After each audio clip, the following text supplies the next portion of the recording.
एक हवाई जहाज 300 करोड़ की कीमत, दुनिया का सबसे सेफ माना जाने वाला, लेकिन सिर्फ 12 सेकंड में वो आसमान से सीधा जमीन पर टेक ऑफ से कुछ सेकंड बाद प्लेन अचानक से डगमगाता है। कुछ सेकंड बाद वो एक मेडिकल हॉस्पिटल पे आ गिरता है। 241 जिंदगियां सपने समेत मलबे में दफन हो जाती है। 6 मेडिकल स्टूडेंट लंच कर रहे थे। 6 में से 4 मौके पर ही मौत हो गए और 2 की सांसें आईसीयू में अटकी हुई थी। क्या कुछ छुपाया जा रहा है? टेक ऑफ से सिर्फ 100 फीट ऊपर दोनों इंजन अचानक बंद हो गई। क्या ये सिर्फ एक हादसा था या फिर सिस्टम की एक धीरे धीरे रची गई मौत?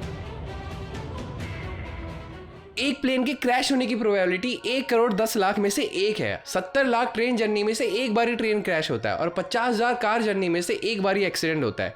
सोचो प्लेन का क्रैश होने की प्रोबेबिलिटी कितनी कम है। इजाज 300 करोड़ की कीमत, दुनिया का सबसे सेफ माना जाने वाला, लेकिन सिर्फ 12 सेकंड में वो आसमान से सीधा जमीन पर।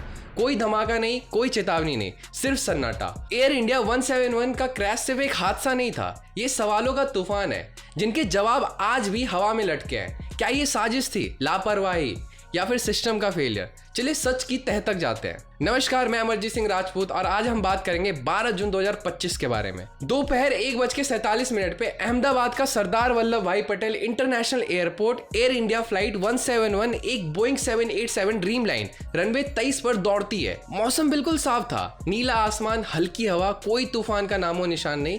यात्री खुश थे, कुछ बिजनेसमैन ट्रिप पे थे और कुछ परिवार से मिलने जा रहे थे। केबिन क्रू भी मुस्कुरा रहे थे, पायलट्स कॉकपिट में कॉन्फिडेंट थे, सब कुछ परफेक्ट था। लेकिन टेक ऑफ से कुछ सेकंड बाद प्लेन अचानक से डगमगाता है, जैसे किसी ने इसका दिल रोक दिया हो। कुछ सेकंड बाद वो एक मेडिकल हॉस्पिटल पे आ गिरता है। एक पल में धमाका और फिर खामोशी। 241 जिंदगियां सपने समेत मलबे में दफन हो जाती है।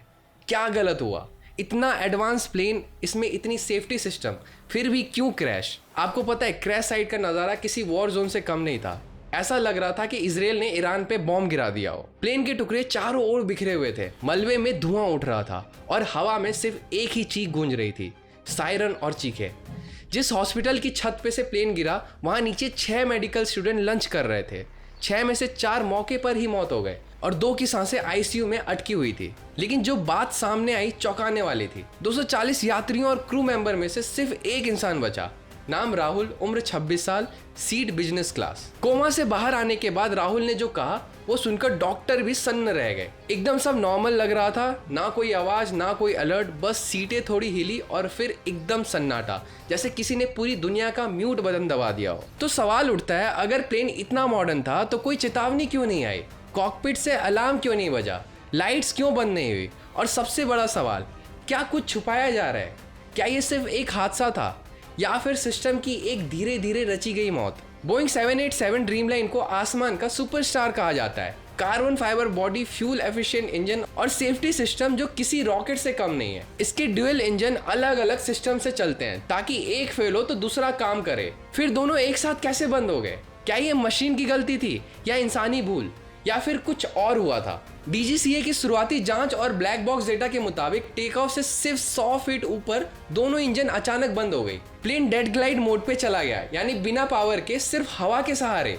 लेकिन चौंकाने वाली बात यह है, ना तो स्मोक दिखा, ना आग, ना बर्ड स्ट्राइक और ना ही फ्यूल लीक होने का निशान। पायलट्स ने आरएटी एक्टिवेट कर दिया था, ये ब्लैक बॉक्स को पावर देता है, लेकिन वो भी सिर्फ 9 सेकंड तक चला। सवाल ये है, अगर इंजन फेल हुआ तो बिना किसी फिजिकल डैमेज के कैसे? क्या ये सॉफ्टवेयर ग्लिच था या किसी ने जानबूझकर कुछ किया? जांच में एक थ्योरी सबसे जोरदार है, एक इंजन शायद ग्राउंड पर ही खराब था। टेक ऑफ के बाद पायलट्स ने गलती से दूसरा इंजन भी बंद कर दिया। ऐसा कैसे हो सकता है? क्या पायलट्स अनट्रेन्ड थे? ऐसा भी नहीं था। देखो, पहले एक ऐसा केस हो चुका है 2017 में। गो एयर की एक फ्लाइट में पायलट्स ने गलत इंजन बंद कर दिया और प्लेन 3300 फीट तक बिना पावर के उड़ा। लेकिन एयर इंडिया 171 में समय सिर्फ 23 सेकंड था। क्या इतनी जल्दी इतना बड़ा भूल हो सकता है? क्या ये कॉकपिट में पैनिक का नतीजा था? पायलट रडार 24 से पता चलता है कि प्लेन का टेक ऑफ में वेट 225 टन था, लगभग मैक्सिमम कैपेसिटी। रनवे का 97% यूज हुआ, जबकि 85% में टेक ऑफ हो जाना चाहिए था। इसका मतलब है या तो वजन ज्यादा था या थ्रस्ट कम। पिछले हादसे में एयर इंडिया पे ओवरलोडिंग का आरोप लगा। क्या फिर से कार्गो में कुछ ऐसा लोड हुआ जो पेपर पर नहीं था? क्या प्रॉफिट की हवस ने सेफ्टी को ताक पर रख दिया? एयर इंडिया का ट्रैक रिकॉर्ड सवालों से भरा हुआ है। पिछले 3 सालों में डीजीसीए ने 8 करोड़ तक का फाइन लगाया है। CEO of the safety head को नोटिस तक भेजा है। ट्रेनिंग सेंटर को सस्पेंड किया है। जून 2025 में फिर नोटिस, अनफिट मेंटेनेंस और सेफ्टी स्टैंडर्ड्स के लिए। और बात करें MEL यानी मिनिमम इक्विपमेंट लिस्ट, एक ऐसा सिस्टम जो कहता है छोटी मोटी दिक्कतों के बावजूद भी प्लेन उड़ सकता है।